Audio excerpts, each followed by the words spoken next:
ఈరోజు అధికారంలో ఉన్నాడు అని చాలా టీవీలు పేపర్లు రాస్తున్నాయి.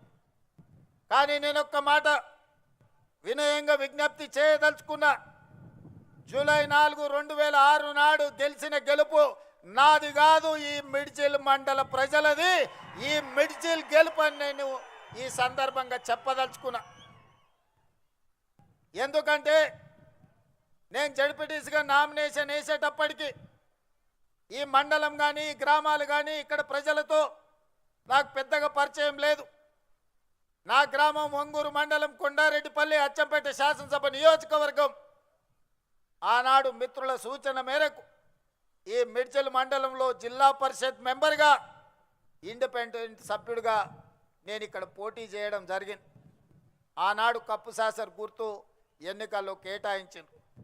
కానీ అదే ఇక్కడ డాక్టర్ వైఎస్ రాజశేఖర రెడ్డి గారు మిత్రుడు రబ్బానీని జడ్పీటీసీ సభ్యుడిగా పెట్టి జిల్లా పరిషత్ చైర్మన్ చేయడానికి ఒక కాంగ్రెస్ సీనియర్ నాయకుడిని జిల్లా పరిషత్ చైర్మన్ కాగలిగిన అభ్యర్థిని ఇక్కడ ఎన్నికల్లో పెట్టినా ఆనాడు మీరేం ఆలోచన చేసిండ్రో, ఆనాడు ఎందుకు మీరందరూ ఉప్పెనై నిర్ణయం తీసుకున్నారో, ఆనాడు ఒక యువకుణ్ణి మొదటిసారి మీ గ్రామాలకు మీ ఇంటికి వచ్చిన ఒక యువకుని జిల్లా పరిషత్ మెంబర్గా మీరు ఆశీర్వదించిండ్రు అని అంటే మీ ఆలోచనలు మీ నిర్ణయం గొప్ప నిర్ణయం అని చెప్పి ఈరోజు నిరూపించబడ్డది.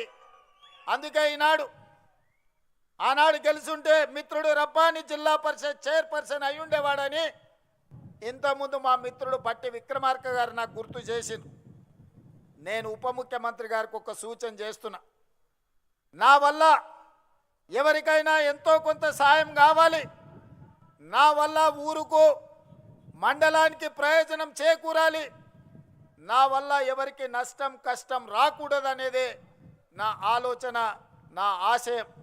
అందుకే ఉప ముఖ్యమంత్రి గారికి, జడ్చర్ల శాసనసభ్యుడికి, పార్లమెంట్ సభ్యుడు మల్లు రవి గారికి ఒక విజ్ఞప్తి చేస్తున్నా.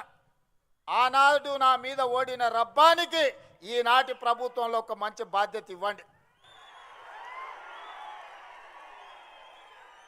ఎందుకంటే సర్పంచ్గా, సింగిల్ విండో చైర్మన్గా, బ్లాక్ కాంగ్రెస్ ప్రెసిడెంట్గా ఈ ప్రాంత ప్రజలకు దాదాపుగా 35 సంవత్సరాలు రబ్బాని సేవలు అందించండు.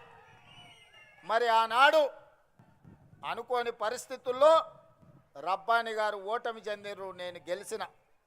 మరి ఈనాడు మీరు నేను అతనికి అవకాశం ఇవ్వడానికి మన చేతిలో బాధ్యత ఉన్నది. అందుకే మీరు బాధ్యత తీసుకోవాల్సిందిగా మా ఉప ముఖ్యమంత్రి వర్యులు బట్టి విక్రమార్క గారికి నేను సూచన చేస్తున్నా.